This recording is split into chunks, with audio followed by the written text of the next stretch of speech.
Hello everyone. Today we're going to learn about the chain rule. Now before we do that, we're going to investigate this function. We have f of x is equal to 2x plus 3 raised to the third power.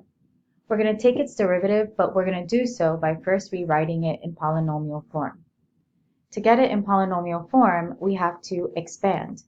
So that means we're going to take that 2x plus 3 to the third, and we're going to make it as 2x plus 3 times 2x plus 3 times 2x plus 3.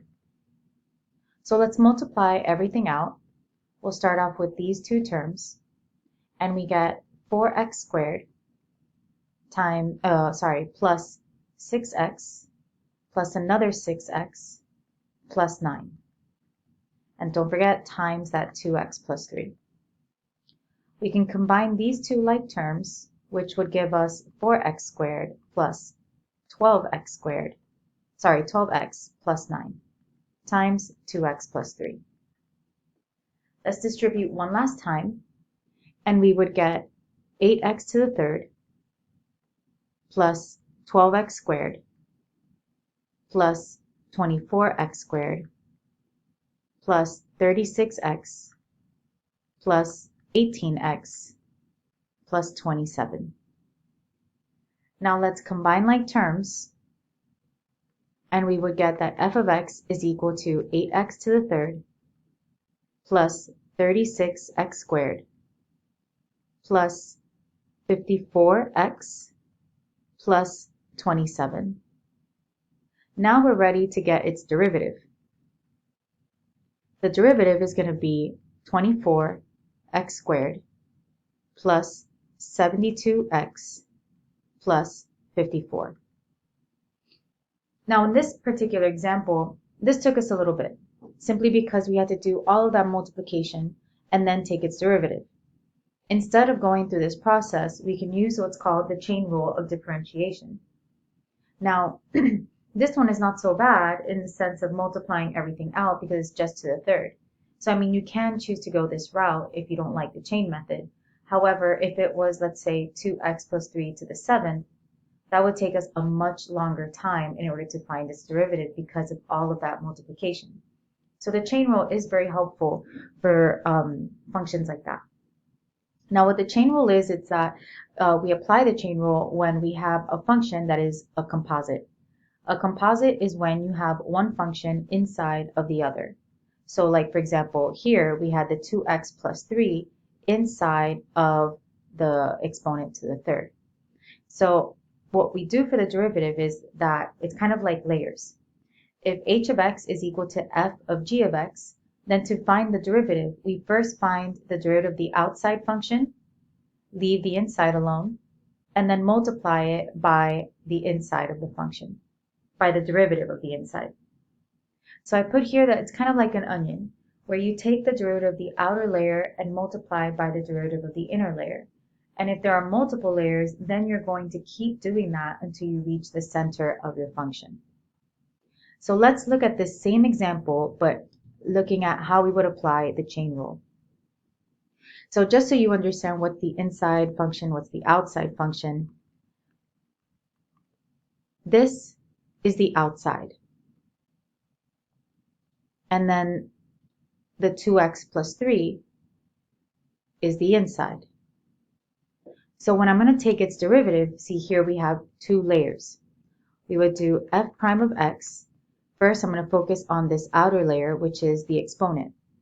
And when we have an exponent, we apply the power rule.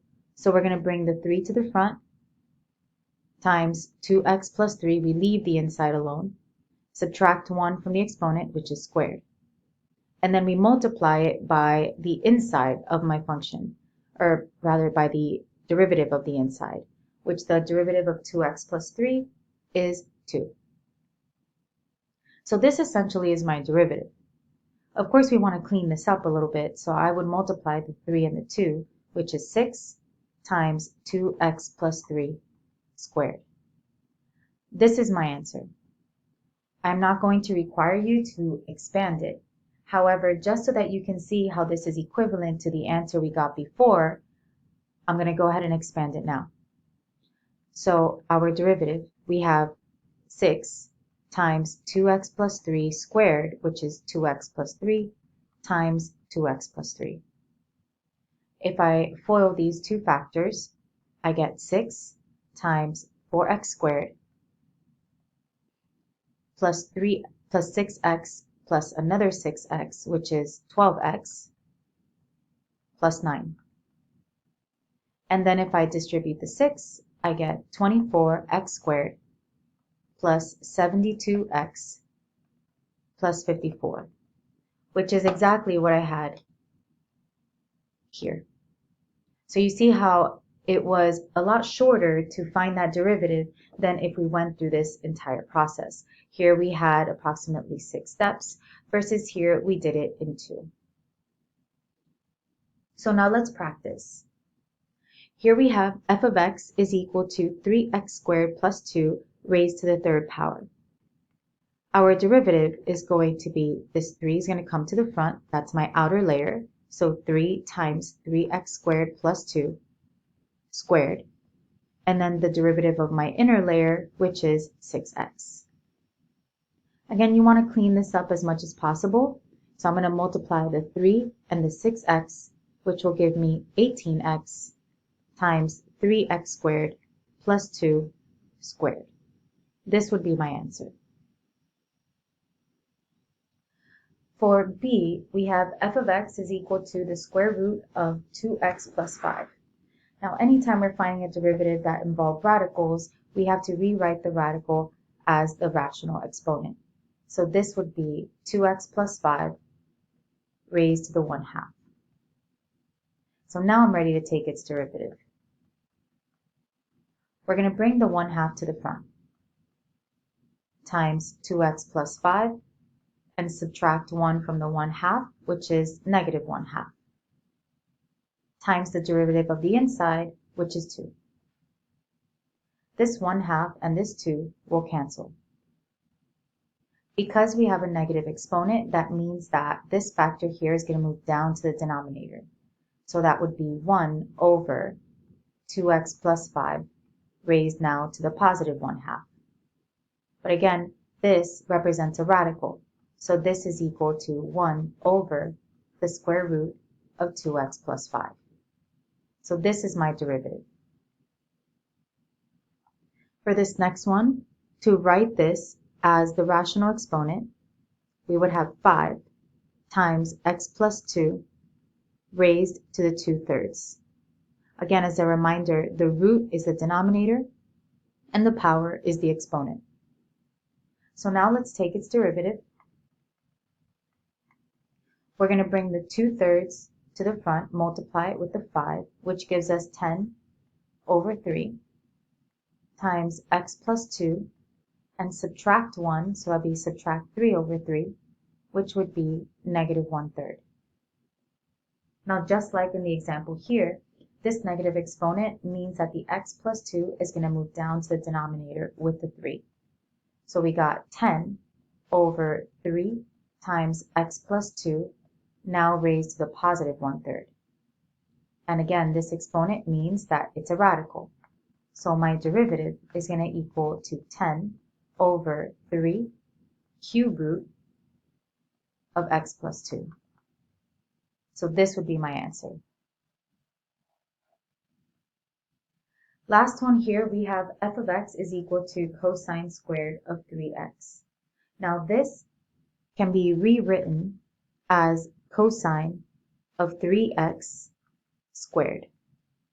Now we haven't seen our trig functions written like this before, in the sense that our angle is no longer just x or theta, but now the angle is 3x.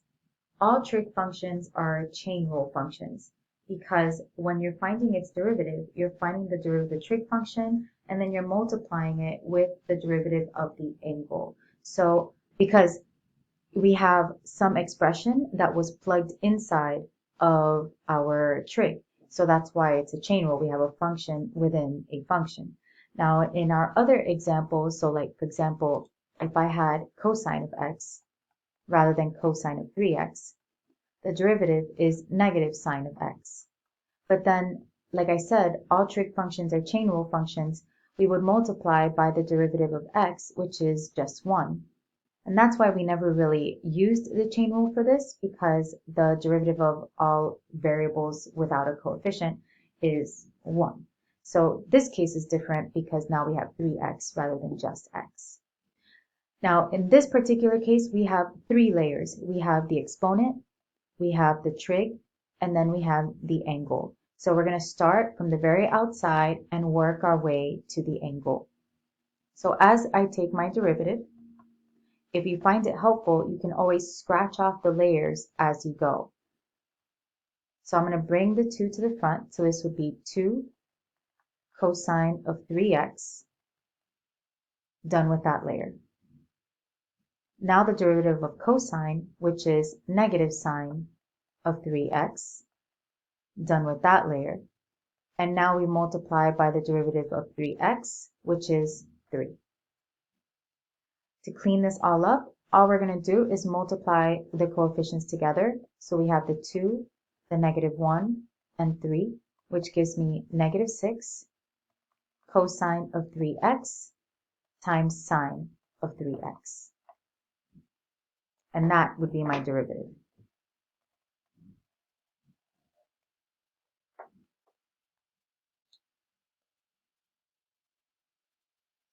Okay, so let's look at this example. Find the slope of the tangent line to the graph of the function f of theta is equal to sine squared theta when theta is equal to 3 pi over 4.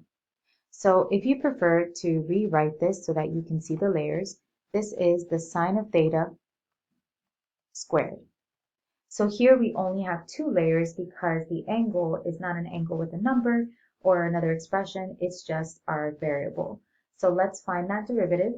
We have f prime of theta is going to equal to 2 times sine of theta, and when I subtract 1, it's just 1, times the derivative of sine, which is cosine theta, and again, the derivative of theta is just 1.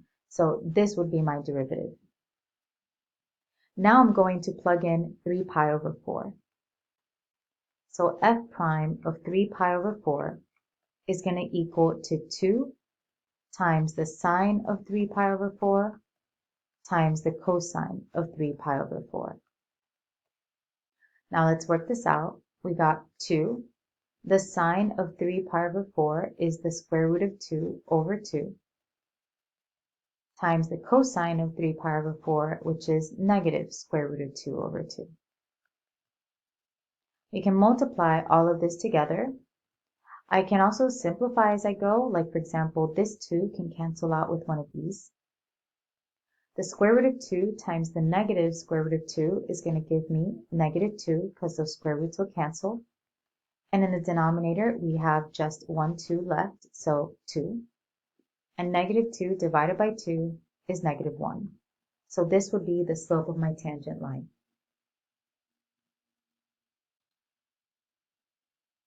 For these examples now that we've learned the 3 rules, the 3 most basic rules of differentiation, the product, quotient, and chain rule, when we're finding derivatives of functions, sometimes you may need to use more than one rule for the same function. So for example, for f of x, we're going to be using the product rule. But you're going to see as we use the product rule, we're also going to have to use the chain rule. So f of x here, this could be rewritten as 5x times x plus 3 raised to the 1/2. So let's take that derivative. So first I take the derivative of my first factor here, which is 5, and I leave the second one alone. Plus, now I leave the first one alone, and now I take the derivative of the second, which x plus 3 raised to the 1/2, this is a chain rule function because of that exponent. So I'm going to bring the exponent to the front, so times 1/2. Subtract 1 from the exponent, so I'm going to subtract 2 over 2, which would give me x plus 3 raised to the negative 1/2, and times the derivative of the inside, which is 1. Now let's clean this up. This is going to equal to 5. Now this exponent, remember, is a radical, so this is the square root of x plus 3, plus 5x times 1/2 is 5x over 2. And this x plus 3 raised to the negative 1/2, that, again, negative exponent means that this factor is going to go to the denominator. So it's going to go down here with the 2. So x plus 3, now the exponent is a positive 1/2. Let's rewrite this one more time just to make it look nicer. We got 5 square root of x plus 3 plus 5x all over 2 square root of x plus 3. And this would be my answer.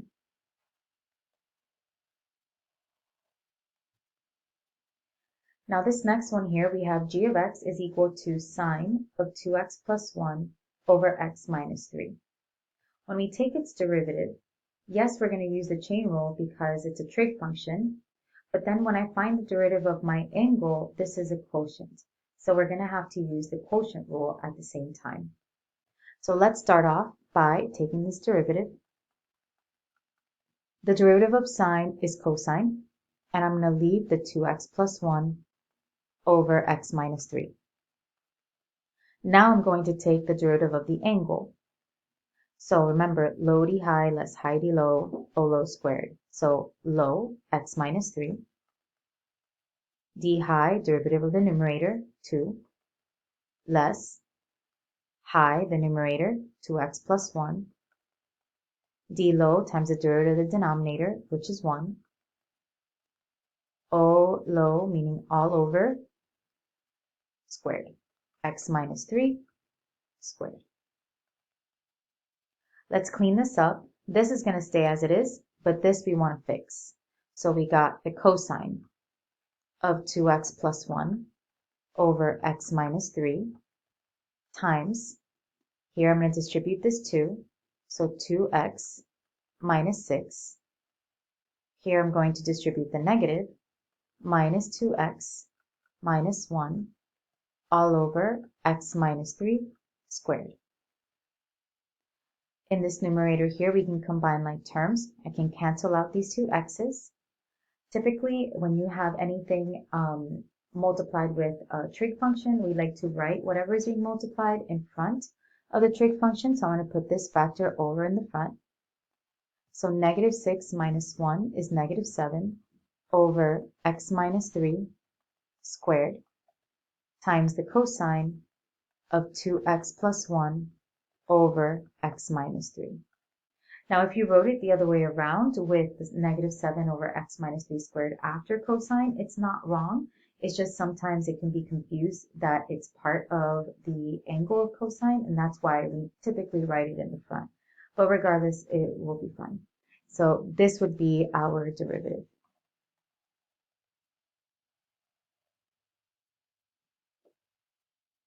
Now we're going to go ahead and look at a graph. Here it says, given the graph of h of x, pictured below, find the equation of the tangent line to the graph of p of x, which equals to the square root of h of x when x is equal to negative 4. So we're finding the equation of the tangent line, meaning I need my point of tangency and I need the slope. So let's start with the point of tangency, p of negative 4, is going to equal to the square root of h of negative 4. This is my graph for h, so I'm going to look at x is equal to negative 4, and my y value is 4. So we got the square root of 4, which is 2. So my point of tangency is going to be negative 4, comma 2. So I'm going to hold on to that information for later. Next, in order to get the slope, I need the derivative. So p of x is equal to h of x raised to the 1/2. So this I'll have to use the chain rule. P prime of x is going to equal to, I'm going to bring the 1/2 to the front, subtract 1 from the exponent, so negative 1/2, times the derivative of the inside, which is h prime of x. Now I'd like to clean this up. I put everything where it's supposed to be so that there's only positive exponents, as well as replace rational exponents with the appropriate radical. So by looking at all of my terms here, what's going to stay in the numerator is this h prime of x, since it doesn't have a negative exponent. In the denominator, I have the 2, and then this negative exponent means that the h of x to the negative 1/2 is going to go down. So this is going to be h of x raised to the positive 1/2, which we know is the radical. So this is h prime of x over 2 square root of h of x. Now I'm ready to plug in the negative 4. So p prime of negative 4 is going to equal to h prime of negative 4 over 2 times h of 4. To get h prime of negative 4, we don't have any information about the derivative. However, I do have the graph of h of x. So if I look at h of negative 4, that lands on the line. H prime of negative 4 is going to be the slope of this line.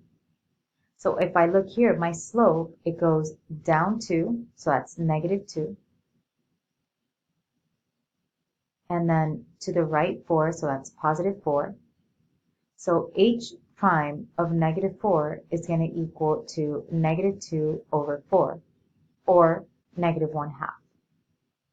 So that's h prime of negative 4, negative 1/2 over 2, and we already got h of, negative 4. We got that over here, which is 2. So what we have is negative 1/2 over 2. Now remember, if you ever, over 4. 2 times 2 is 4. If you have a fraction divided by a number, you can always put it over a whole number, and it's a fraction divided by a fraction. And to get that number, remember, copy, change, flip. So I'm going to copy negative 1/2, change to multiplication, and flip the denominator, so times 1 over 4, which gives me negative 1 over 8. So this is my derivative.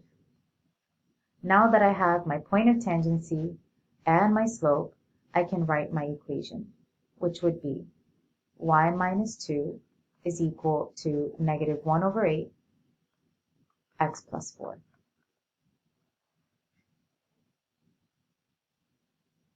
Now let's go ahead and look at some charts. Here we have a chart for f of x, g of x, f prime of x, and g prime of x. For this first question, it says, is the graph of h of x equals f of g of x increasing, decreasing, or at a relative maximum or minimum when x is equal to 3? And give a reason for your answer. In order to figure out whether my function is going to be increasing or decreasing, that means that we have to find the derivative of h prime of x.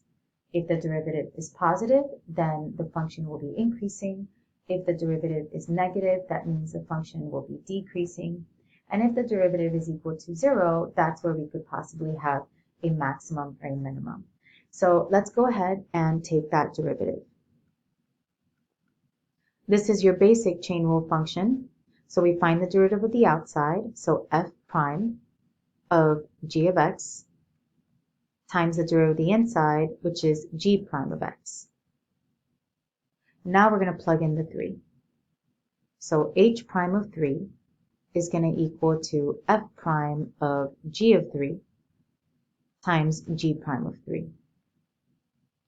So let's go ahead and look at our chart for these values. In order to get this, we work our way from the inside out. So I need to know what g of 3 is first. So f prime of g of 3, which is 4, times g prime of 3, which is 6. Now we look for f prime of 4. F prime of 4 is 8. And 8 times 6 is 48. Since we got a positive number, that means that the function will be increasing. So we would say h of x is increasing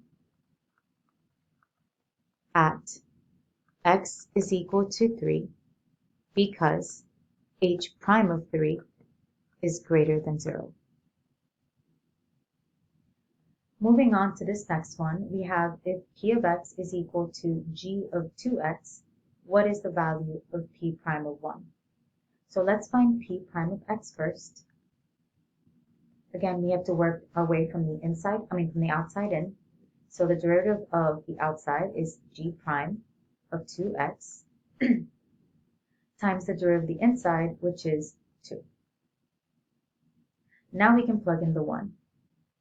So p prime of 1 is going to equal to g prime of 2 times 1, which is 2, times 2. G prime of 2, here's g prime, 2 is negative 1, times 2, which is equal to negative 2. Last one, if q of x is equal to the square root of f of x plus g of x, what is the value of q prime of 4? What does this say about the graph of q of x when x is equal to 4? Give a reason for your answer. Whenever you see a question like that where it says, what does this say about the graph? What that means is the graph going to increase, decrease, or have any extrema? So when we find the derivative, we have to check what the sign is in order to know what my function is doing, just like in what we did here.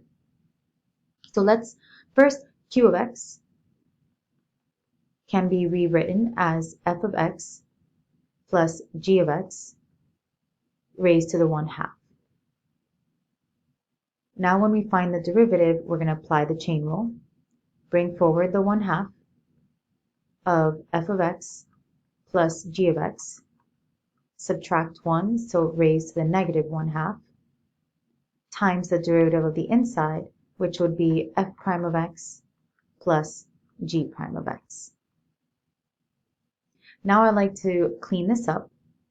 Anything that's going to stay in the numerator will be this f prime plus g prime, since all this here does not have a negative exponent. So we got f prime of x plus g prime of x in the numerator over, now in the denominator I have this 2, and then I have all of this here that's raised to the negative 1/2, so that's going to go down here, and that exponent is a rational exponent, so it's a radical, so it's the square root of f of x plus g of x. Now we're ready to plug in the 4. So q prime of 4 is going to equal to f prime of 4 plus g prime of 4 over 2 times the square root of f of 4 plus g of 4. Now let's get those numbers. F prime of 4 is 8 plus g prime of 4 is negative 2 over 2 times the square root of f of 4, which is 1, plus g of 4, which is 7. So 8 plus negative 2 is 6 over 2 times the square root of 8. And I can simplify this further. 6 divided by 2 is 3 over the square root of 8. So this is q prime of 4. Because this is a positive number, that means that q is going to be increasing. So we are going to say q of x is increasing at x is equal to 4 because q prime of 4 is greater than 0. And that's the chain rule.